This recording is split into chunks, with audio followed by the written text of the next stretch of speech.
Happy New Year everyone and welcome to my channel if you're here for the first time. In today's video we will have a look at the episode 8 called Wealth and Greed from the L2DEX seasonal server which started in September 2023. During this episode, Lair Avantara's location temporarily became an endgame area with new monsters and special drops. The purpose of this episode is to farm Blessed and Ancient Enchant Scrolls and also Adena, and to finally finish your A or S grade says to plus 8, 9 or even plus 10. This is a great opportunity to farm thousands of enchants, mostly as a party. First, I went to farm a bit with my Spectral Master. This is a really chill type of farm since I have the level 79 skill Servitor Evolution and the level 80 skill Servitor Share Learn, which by the way requires a special book that can be obtained by killing Hellbound raid bosses like Typhoon, Darion or Hannibal. You can also buy this book from the Olympiad Manager NPC using Olympiad tokens. For more details on how to obtain Servitor Evolution skill book, check the link in the description of this video. Servitor Share is a really important skill for summoners since it will boost your pet stats based on your character. For example, if you equip a dagger that increases your base attack speed, Servitor Share will then boost the pet's maximum attack speed. Same thing applies with critical rate and other stats. As you can see, to make farm easier, I brought a Spectral Dancer with Dance of Berserker skill which can be obtained same way as Servitor Share.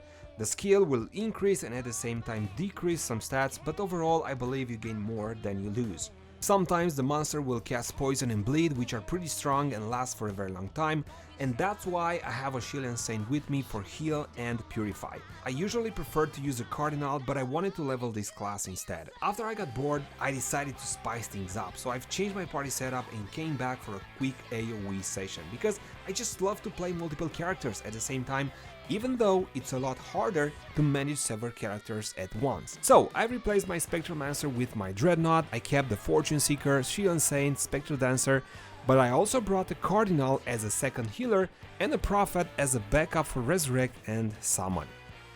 Each healer has a macro on F2 which will spam Greater Group Heal. My Mage has an Arcana Mace plus 4 plus Acumen with Wild Magic passive augment. The base skills are plus 12 to plus 15. AOE skills are a bit higher at plus 24, at Arcane Power is plus 13, Arcane Roar plus 10, Seed of Wind plus 15, and I also have 31 talent points on the Power branch. The clan that I'm in is almost full skills, which gives a really good boost. On Dreadnought, I don't have any skills enchanted, but I do have a Masterwork Typhon Spear that increases the stun success rate and also the level 79 passive skill Counter Shock that further increases the effectiveness of shock attacks when being attacked.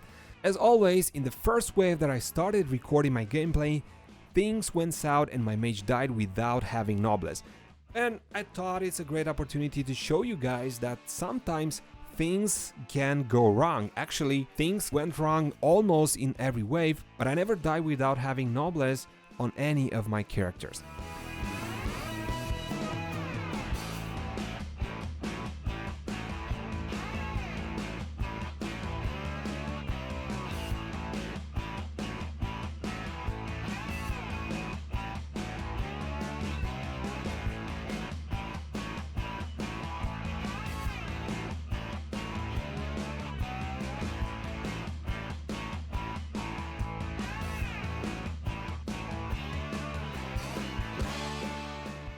So this is what happened, instead of pressing the 6 keyboard button to give Noblesse to my character, I actually pressed the one next to it, and that's how I failed to Noblesse my character.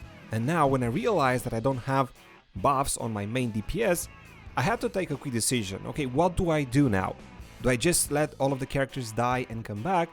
Or can I actually keep this crowd under control, keep stunning the targets until I can go to village, rebuff my mage and summon it back using my Prophet?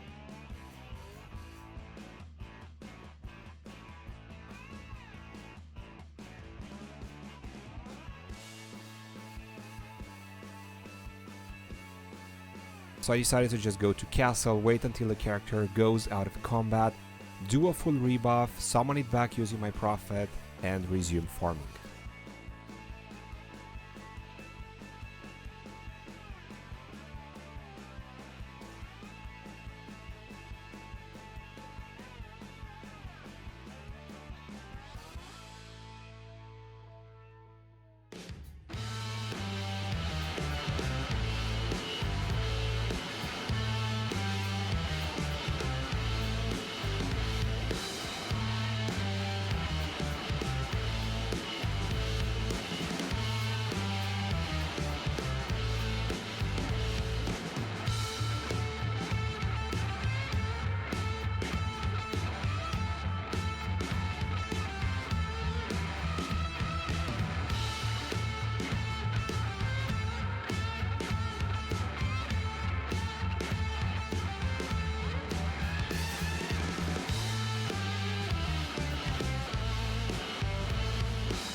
So I farmed like this for about 1 hour, and these are the results. In total, I have made 1.8 billion in livestones, 264 million in A-grade ancients, and 919 million worth of S-grade ancients. At the same time, I've made around 250 million Adena. I'm not exactly sure because I didn't keep track of it, but I believe it's somewhere around 250. So the grand total for the entire hour, it's at around 3.3 billion Adena, farming with a mage, spoiler, 2 healers and a warlord.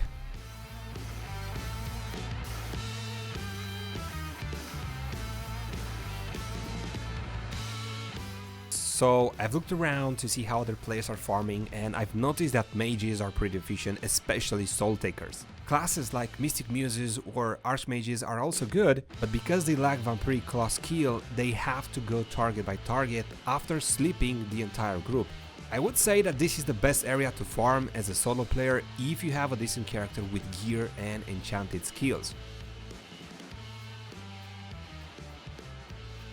A good example is this player who makes it look so easy when you build your character properly. For those of you who don't know, this purple cloud effect is from a level 80 skill, Vampiric Mist, which absorbs 40% of the damage as HP and for 10 seconds decreases speed, power attack and attack speed by 50%. Another solo farming option is of course using a Titan, or if you're a small group of 2-3 players, you can use archers as well, but with a healer in party. On top of everything, during this episode, the usual Antaras Priskloi raid boss is replaced with the Drake Lord, which is a true pain in the arse. It mainly casts debuffs or mass teleport, and from time to time it uses Fatal Strike skill, which gives a pretty high damage. Because there's so much of a hustle to kill it, players didn't even bother to farm it during this episode, and that is why for the most part it stayed untouched. So that's it for today's video. This is episode 8, Wealth and Greed, which makes Lair of Antaras one of the best places to farm. Take care and be safe.